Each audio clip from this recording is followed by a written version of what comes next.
জিভে জল আনা আচার কে না ভালোবাসে বলুন তো, তাও যদি হয় রকমারি আচার। তো এবারে ঝড়ে যে পরিমাণ আম পড়ে যাচ্ছে, পাকা আম মনে হয় আর খেতে পাবো না। আর এই আমগুলো তো আপনারা দেখেছেন, আর আগের ভিডিওটাও আপনারা দেখেছেন, যারা যারা দেখেননি দেখে নিন। তো সেই আমগুলো দিয়ে আচার বানানোর আজকে পর্ব 2। প্রথম পর্বটায় আমি আর তুফান দুজনে মিলে বসে পড়েছিলাম কাটাকুটি করতে, আর দ্বিতীয় পর্বতে আমার বাবা মাকে বসিয়ে দিয়েছি। তো একদিকে বাবা খোলা ছাড়িয়ে দিচ্ছে আর মা একদিকে কেটে দিচ্ছে। তো দুজনে মিলে হাতে হাতে করে দিচ্ছে, আর আমি করব আচারটুকু। তাও সবগুলো নয়, কিছু আচার কিন্তু বাবাও বানাবে, মাও বানাবে। তো আজকের পর্ব 2-এর আচারগুলো আমিই বানাবো। চলুন দেখে নিই আজকে কি কি আচার বানাই। এই প্রথম যে আমগুলো কাটা হচ্ছে দেখেছেন, আম কাটারও কিন্তু অনেক ধরনের স্টাইল থাকে, আর প্রত্যেকটা আচার করার জন্য নির্দিষ্ট শেপে আমকে কাটতে হয়। তো এটা বানাবো আমি গুড় আম। তো প্রথম পার্ট গুড় আম। গুড় আমের জন্য সবার প্রথম গুড়টাকে একটু জল দিয়ে মিশিয়ে কড়াইয়ে গরম করতে দিয়ে দিয়েছি। অনেকে হয়তো বলবেন গুড় আমে আবার জল দেয় নাকি, ছাতা এসে যাবে। না না, শুধু গুড়টা গলতে দিলেন একদম গলতে চায় না, চিটালো মতো হয়ে যায়। তো গুড় আমের মধ্যে গুড়টা দেওয়ার সময় একটু জল দিয়ে ফোটাতে দিলে না খুব ভালোভাবে গুড়টা মেল্ট হয়। আর দেখেছেন ওপরে বলক এসে গেছে, পুরো ফেনাটা, যেটা একদম গুড়ের যে ফেনাটা। তো অনবরত নাড়তে হবে যখনই নাড়বেন। তো নাড়তে নাড়তে গুড়ের যখন হালকা চিট ভাব এসে যাবে তখন আমগুলো দিতে হবে। আর এখানে আমগুলোকেও আমি ভাঁজ দিয়ে দিয়েছি। সর্ষের তেলে শুকনো লঙ্কা 5 ফোড়ন একটু বেশি করে দিয়ে আমগুলোকে চাপিয়ে দিয়ে দিয়েছি নুন হলুদ। তবে হ্যাঁ, আম কাটাটা একটু দেখুন, আমগুলো কিন্তু আঁটি থাকলে হবে না। বাকলওয়ালা যে আমগুলো আছে না, যেমন আম্রপালি আম আষাঢ় মাসে পাকে, তো বৈশাখ মাসে অবভিয়াসলি তার বাকল থাকবে। তো বাকলওয়ালা আমের কুশিটা বার করে নেওয়ার পরে এই যে বাকলটা থাকে, তার জন্য কিন্তু গুড় আমের আমগুলো পুরো একদম শক্ত শক্ত থাকে, মানে একটা ভেঙে পুরো একটার সাথে লেগে যায় না। আর কাটা স্টাইলটাও দেখলেন লম্বা লম্বা কাটতে হয়। তো আমার গুড়টা দেখুন ফুটে এসেছে। আর আমগুলো যেহেতু গুড়ের মধ্যে ফুটে ফুটে রসে টইটুম্বুর হয়ে থাকবে, তাই একেবারে গুড়টাকে মেরে দিলে চলবে না। গুড়টা একটু ঘন হতে শুরু করলে আমগুলো দিয়ে দিতে হবে। প্রত্যেকটা রান্নার আলাদা আলাদা টিপস অ্যান্ড ট্রিক্স থাকে, আর প্রত্যেকটা রান্নায় কিন্তু নিজের হাতে যে যেভাবে করতে পারে। এই দেখুন আমার আমগুলো পুরোপুরি গুড়ের মধ্যে রসে টইটুম্বুর হয়ে আসতে শুরু করেছে।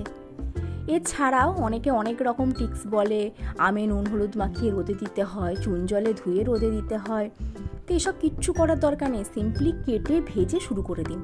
আর এখানে একটু 5 ফোড়ন, জিরে, মৌরি আর শুকনো লঙ্কা একসাথে ভাজতে দিয়ে দিয়েছি। আর এই দেখুন এই গুঁড়ো মশলা রেডি হয়ে গেছে। ঝোলটা যখন ফুটছে, মানে আম আর গুড়টা যখন ফুটছে, তখনই মশলাটা দিলাম, তার কারণ আমের ভেতর খুব ভালোভাবে মশলাটা ঢুকবে। আর অনেকটা ঘন হয়ে গেছে, এবার গ্যাস অফ করে দেবো, কারণ ঠান্ডা হলে এটা অটোমেটিক খানিকটা রস শুষে নেবে। এই দেখুন আমার গুড় আম পুরো রেডি। হালকা চিটচিট হবে, এক একটা আমকে কামড়ালে পুরো নরম হবে, আর ভেতরে রস থাকবে, তবেই না গুড় আম। তো আমার প্রথম পার্ট গুড় আম রেডি। এটা যেটা দেখছেন এটা শুধুমাত্র অল্প, আরও বানানো হয়েছে। এবার আসি দ্বিতীয়, রেগুলার বেসিসে আমের টক ঝাল মিষ্টি আচার। তো যে কড়াইয়ে গুড় আমের আম ভেজেছিলাম তাতেই ভাজতে দিয়ে দেবো অল্প তেলে। আর এই দেখুন এই আমটা শেপটা অন্যরকম কাটা হয়েছে। এই আমে নুন হলুদ শুকনো লঙ্কার গুঁড়ো, মানে লাল কাশ্মীরি লঙ্কার গুঁড়ো, আর সর্ষের তেল যেটুকু যা ছিল তাতে 5 ফোড়ন, শুকনো লঙ্কা, তেজপাতা দিয়ে বসিয়ে দেওয়া হয়েছে। এটাকে যেহেতু গুড় আমের মতো এক একটাকে পুরো সোজা সোজা রাখার ব্যাপার নেই, তাই এটাকে একটু ঢাকা দিয়ে দিচ্ছি, যাতে ব্যাপারটা একটু গলে আসে, একটু মাখো মাখো আচারটা হবে না, রেগুলার বেসিসে ইউজ করা হবে। তো এটাকে যেহেতু অনেক বেশি দিন রাখার ব্যাপার নেই, তাই এটাকে একটু মাখো মাখো করার চেষ্টা করা হবে। বেশ নাড়াচাড়া করে ঢাকা দিয়ে একটু আমগুলো যখন গলে আসবে, তখন গুড় বা কেউ চাইলে চিনিও দিতে পারে। তো আমি গুড়টাকেই প্রেফার করছি, যেহেতু গুড় আমের জন্য গুড়ই আনা আছে।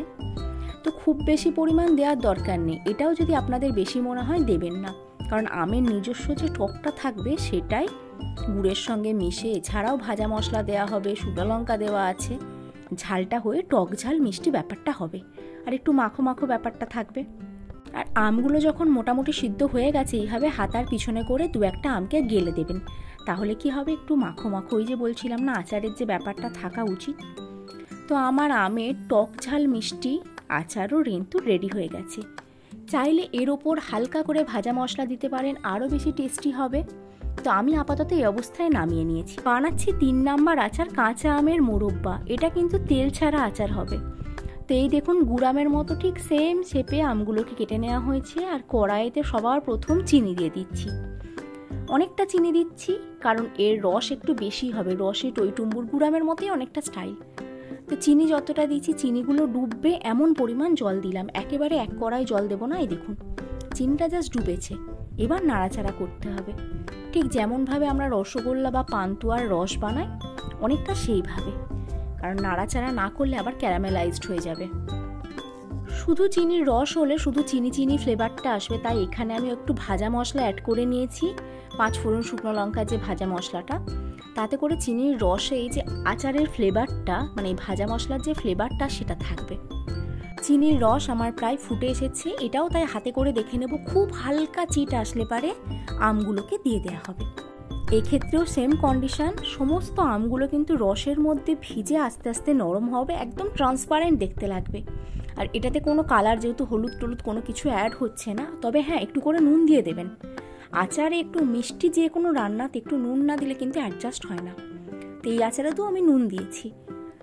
তো খুব সুন্দর ফুটে উঠছে, দেখুন এক একটা কি সুন্দর আমকে ট্রান্সপারেন্ট দেখতে লাগছে না? কাঁচা আমগুলো আরও বেশি পরিষ্কার করে বোঝা যাচ্ছে। আমগুলো আমার অর্ধেক সিদ্ধ হয়ে গেছে। তবে একটা টিপস বলি, এই যে চিনির যে মোরব্বাটা বানাচ্ছি আর গুড়ামটা যেটা বানিয়েছি এটা কিন্তু হাই ফ্লেমের রান্না, কারণ হাই ফ্লেমে দিলেই এই আমগুলো কিন্তু এক একটা সিদ্ধ হবে প্লাস গলে যাবে না। আর এই যে টক ঝাল মিষ্টি আচারটা করেছি এটা কিন্তু লো ফ্লেমের রান্না, লো ফ্লেমে ধিমি ধিমি গলেছে তবে হয়েছে। দেখুন চিনি দিয়ে নাড়তে নাড়তে ঠিক এইভাবে মিডিলে দিয়ে নাড়তে হবে যাতে আমগুলো ভেঙে না যায়, আর মাঝে মাঝে সাইড দিয়ে নেড়ে নিতে হবে।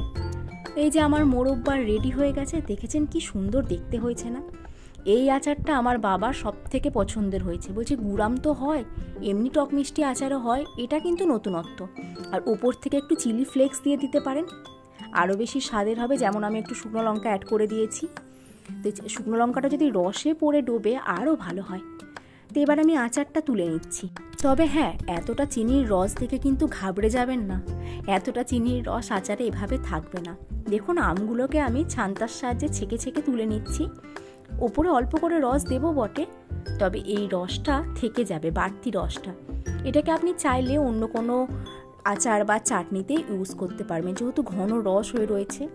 তো এই হচ্ছে একদম প্লাস্টিক চাটনি, মোরব্বা স্টাইল ঝুড়ো মোরব্বা বা আমের প্লাস্টিক চাটনি। কি ভালো দেখতে লাগছে না? খুবই লোভনীয়। তবে এই আচারগুলো কিন্তু মাঝে মাঝে রোদে দিতে হবে। দেখুন আমি এর পরিমাণ মতো রস দিয়ে দিলাম, কারণ ঠান্ডা হলে আচার একটু রস নিজে নিজে শুষে নেবে। আর প্রত্যেকটা আচার কাঁচের বয়ামের মধ্যে ভরে সুন্দর করে রোদ খাওয়াতে হবে।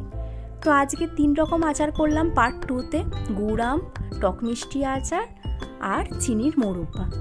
কি ভালো দেখতে লাগছে দেখুন 3টে। তবে হ্যাঁ, আচার পর্ব কিন্তু এখনও আমার শেষ হয়নি। ওই যে দেখুন বাবা আচার বানাবে বলে আচারকে শুকোতে দিয়েছে। এই ভিডিও আসছে পার্ট 3-তে। তো ভিডিওটি দেখার জন্য ধন্যবাদ সবাইকে।